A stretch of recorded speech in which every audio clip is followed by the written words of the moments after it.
The mother was found dead outside of her home in Teton County, murdered just a week ago. And her son, 10-month-old Zeke Best, was found just days later dead in the backcountry of Bonneville County. Teton County Sheriff's Office received an open line 911 call from Best's home on Skyline Loop in Victor. Where deputies arrived at the home, they found his wife, 38-year-old Kali Jean Randall, dead. Best had left the residence with the couple's 10-month-old son, Zeke. According to their neighbor across the street, Jamie Say, the couple was loved by everybody on the street.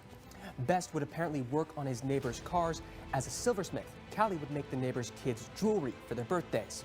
One seemingly ordinary day, full of happiness and love, as it was otherwise in this family, will be remembered for the worst crime that this community of Victor, Idaho has not experienced in a long time. 2 lives, a mother and a child, were forcibly taken away in a horrible way, and the whole community was left in shock after this. Some still don't understand why this happened, because everyone loved them, and when they saw them together, they seemed happy for them too.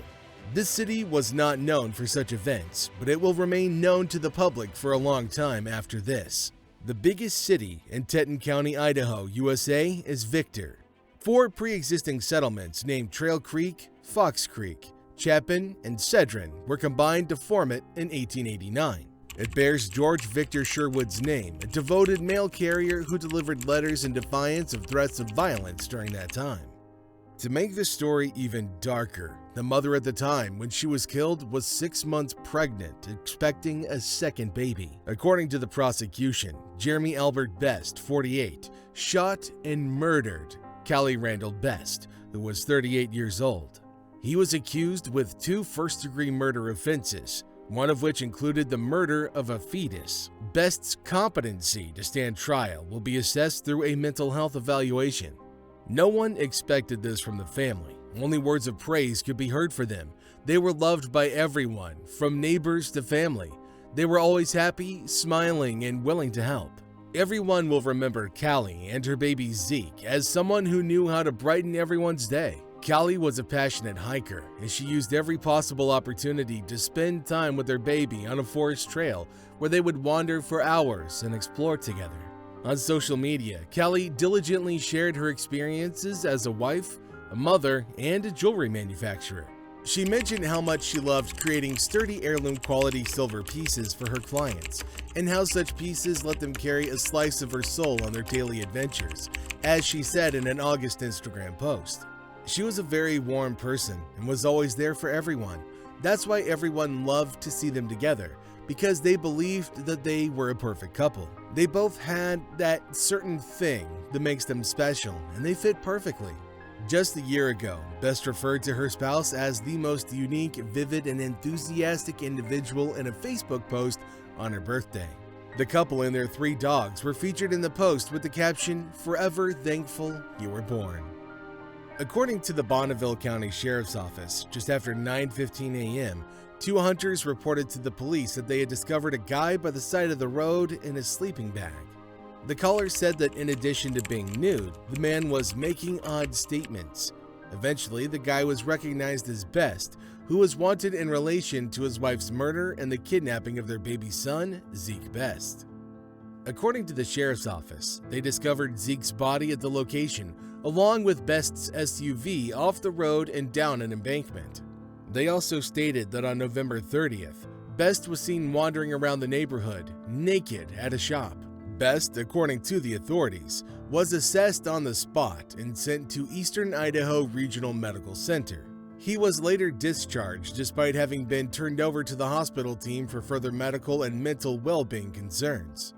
Best's house placed a 911 call to the Teton County Sheriff's Office a few hours after he was discharged from the hospital. Upon further review of the 911 call recording, prior to a dispatcher answering the line, a female voice can be heard fearfully and nervously saying, "Jeremy," and "Jeremy, no!" And there are sounds of a disturbance. After that, a male voice is heard answering with, "Yes," and then shouting, "Move back, you'll be shot." And after that, you could also hear from his side, "I love you, I love you, I love you." After discovering Kali's corpse at the site, the police released an Amber Alert, cautioning the public to search for baby Zeke and stating that they thought Best was armed and dangerous. Later, Zeke's body was discovered. Authorities are awaiting the findings of his autopsy before determining the reason for his death. People earlier reported that Best, who's being jailed without bond, looked unkempt and distraught at a court appearance. He remained silent and sobbed many times when the judge read the murder allegations against him. The County of Teton, State of Idaho, did willfully, unlawfully, deliberately, with premeditation and malice aforethought, and without legal justification, kill Mrs. Kali Randall Best, a human being, by shooting her in the back and/or right breast and/or right side and causing her death. Kali's family is trying to preserve her memory as Best waits for his next court date. Kali was, according to those who knew her, gentle and kind, but strong when she needed to be. There were several aspects of her life when her eccentric personality was evident. She once gave the name Clyde to a loaf of bread in remembrance of her grandpa who owned a bakery in his time. She was everything a man could want for his wife, a caring and attentive mother and devoted wife. According to many, she had no flaws and simply enjoyed her life, which was filled with happiness and harmony. This very act, that she gave her life to save her baby, makes her a hero, and many consider her as such in their community. Kali Randall Best's cousin, Meg Fisher, gave her statement after this event. "We're all just stunned. In my opinion, it's unthinkable to see anything on the news about a loved one you grew up with, and to wake up to learn about your family member in this way. For our family, it's simply been unthinkable," stated Fisher. I was a mom who died defending her baby. And that is really just all you can ask for as a mother, is to lay down your life for your child, and we are so proud of her. Her relative continued, "She was a mother who lost her life protecting her child. And as a mother, that's really all you can ask for. That is to give your life in order to protect your kid. And although we are really proud of her, we're also heartbroken that she had to make that decision." 2 lives were unfortunately taken. Our condolences go out to the family and all those who knew these 2 angels. Further evaluation by medical professionals will determine whether the killer is actually mentally ill, and further investigation will show us why all of this may have happened. One thing remains certain, and that is that these 2 angels will be remembered for the best, and that this community will need a long time to return to their normal lives. The police, in communication with this community, are working to prevent these acts, and they've strengthened controls where even the smallest detail is now taken seriously and dealt with accordingly, so that this never happens again. If you like this video and want more content like this, hit that like and subscribe button. Leave us a comment on what you think about this case and what you would like us to do next for you. Thanks for watching, everybody. We'll see you next time.